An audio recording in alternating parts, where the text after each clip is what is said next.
सागर जलाचे गुणधर्म या पाठाच्या पुढच्या विभागामध्ये आपण आता प्रवेश करतोय. चला तर मग आता भौगोलिक स्पष्टीकरण आपण बघणार आहोत. मध्य अक्षवृत्तीय पट्ट्यामध्ये 25° ते 35° उत्तर आणि दक्षिण याच्यामध्ये पर्जन्यमान हे कमी असतं. मग नद्यांमधून येणारा गोड्या पाण्याचा पुरवठाही अर्थात कमी असतो. मग या पट्ट्यामध्ये वाळवंटी प्रदेश आहे. कोणते? वाळवंटी प्रदेश.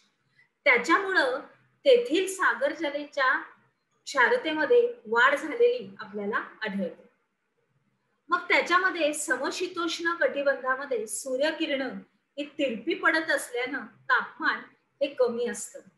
तसंच संपूर्ण बर्फ वितळल्यामुळं गोड्या पाण्याचा पुरवठा देखील हा जास्त असतो. म्हणूनच या कटिबंधामध्ये वाढत्या अक्षांशानुसार सागर जल क्षारता ही काय असते? कमी होत जाते.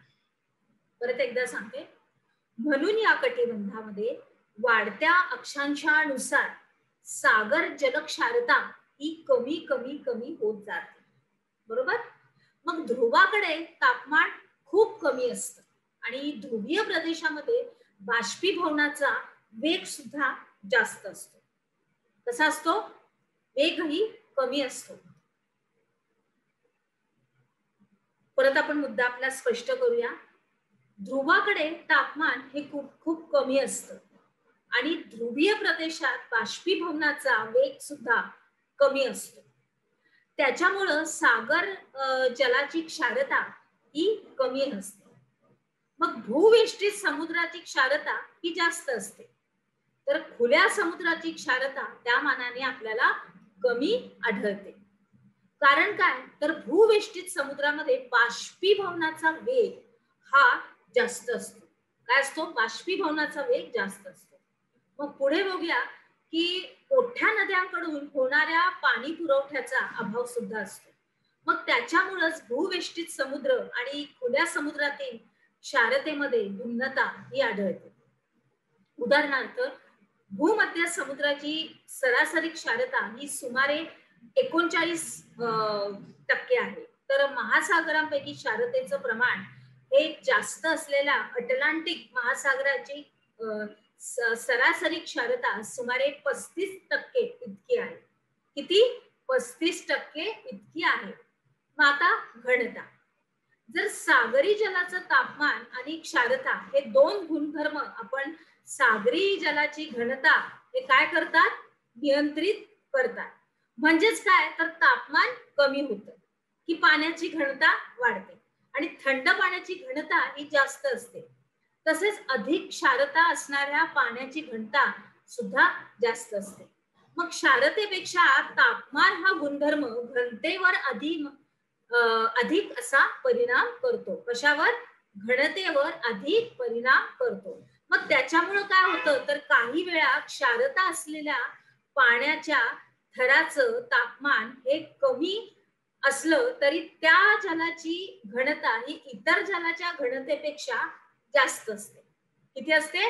जास्त असते. मग या उलट जास्त तापमान आणि कमी क्षारता असलेल्या सागर जलाची घनता ही कमी असू शकते.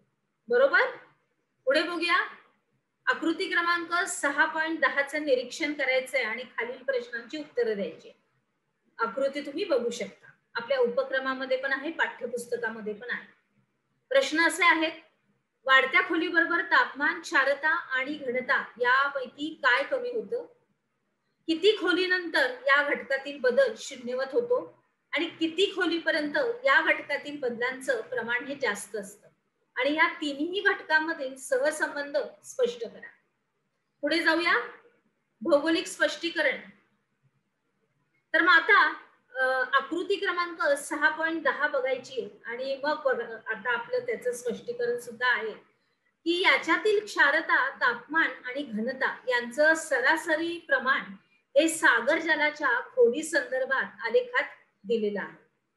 मग सागर जलाची घनता ही तापमान आणि क्षारतेवर अवलंबून असते, हे तुम्हाला माहितच आहे. मग या तीनही आलेखांचं निरीक्षण जर तुम्ही केलं तर असं आपल्याला लक्षात येईल की एका विशिष्ट खोलीनंतर या तिन्ही घटकामध्ये खोलीनुसार फरक पडत नाही. तर सागर पृष्ठापासून साधारणार्थ 500 मीटर पर्यंत यामध्ये फरक दिसतो. मग आलेखाच्या या वक्राचे उतार या भागात तीनही बघा घटकांसाठी जर कमी अधिक असल्याचे लक्षात आपल्याला येतं. परंतु 1000 मीटर नंतर असं आपल्याला म्हणता येईल की या पाण्यावरती वारे, सूर्यप्रकाश यांचा परिणाम दिसून येतो. काय दिसून येतो? परिणाम वाऱ्याचा आणि सूर्यप्रकाशाचा. आणि मग पृष्ठीय जलाच्या ज्या हालचाली असतात जसं सागरी प्रवाहाच्या स्वरूपात आपल्याला त्या बघायला मिळतात, तर त्या जास्त खोलीवर वारे, सूर्यप्रकाश आणि सागरा जलाचे प्रवाह यांच्यावर त्याचा परिणाम होत नाही. जास्त खोलीवर म्हणजे जास्त खाली गेलं तर. मग यामुळं सागर जलाच्या या तिन्ही घटकामध्ये 1000 मीटर खोलीमध्ये काही फरक पडत नाही. तर सागरी प्रवाहांची निर्मिती ही सागरी पाण्याच्या गुणधर्मातील या सगळ्या वेगवेगळ्या भिन्नतेमुळे होत असते. म्हणजे सागरी प्रवाह हे जागतिक तापमानाचे नियंत्रक म्हणून कार्य करतात आणि सागराच्या प्रवाहामुळे तापमानाचं नियंत्रण हे होत असतं. प्रादेशिक हवामानावर सागरी प्रवाहांचा परिणाम हा होत असतो. आले लक्षात? पुढे जाऊया.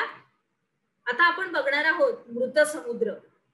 तर या मृत समुद्राची आपण कल्पना तुम्हाला सगळी माहीतच आहे की या मृत समुद्र म्हणून ह्याला का म्हटलं जातं, तर ह्याच्यामध्ये समुद्राच्या पाण्याची क्षारता इतकी आहे इतकी आहे इतकी आहे की त्याच्यामध्ये जर मासे गेले किंवा काही गेलं तरी ते सगळं जीवसृष्टी मरून जाते.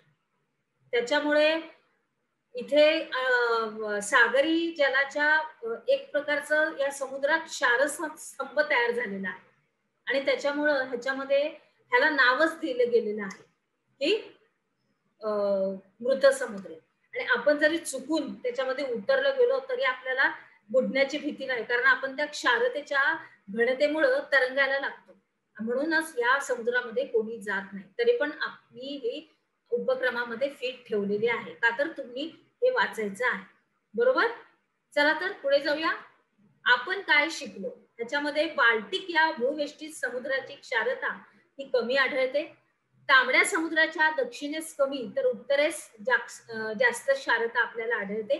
तसेच समान अक्षवृत्तावरील महासागरामध्ये क्षारता ही सारखीच आढळत नाही आणि वाढत्या खोलीनुसार सागरी जलाचं तापमान हे विशिष्ट खोलीपर्यंत कमी होत जाते. चला तर मग आता आपण आपल्या पुढच्या उपक्रमामध्ये प्रवेश करूया.